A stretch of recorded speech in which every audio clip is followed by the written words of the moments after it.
Ito na naman si Boy Tililing. Hindi ko alam kung tililing na to o may sapak na tong tao na to. Panoorin muna natin bago gawa ng reaksyon.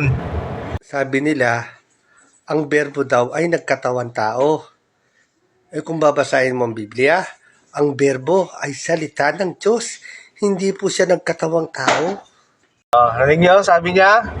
Sabi daw natin, ang berbo daw ay nagkatawang tao. Yan sabi niya, kung babasahin na yung Biblia, ang berbo daw ay salita ng Diyos.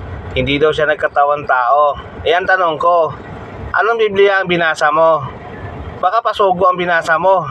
Hindi mo talaga mababasa yan doon na nagkatawang tao ang berbo.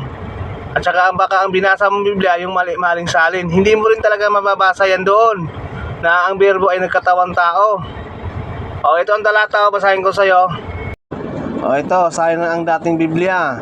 Juan 1:14. At nagkatawang tao ang berbo at tumahan sa gitna natin at nakita namin ang kanyang kaluwalhatian gaya ng sabugtong ng Ama, napuspos ng biyaya at katotohanan. Amen. Ayan litra por litra. Ano pala yan? Litra por litra, sinabi niya sa talata niya na nagkatawang tao ang berbo. Ba't ang sabi mo hindi nagkatawang tao? Ano ba talaga?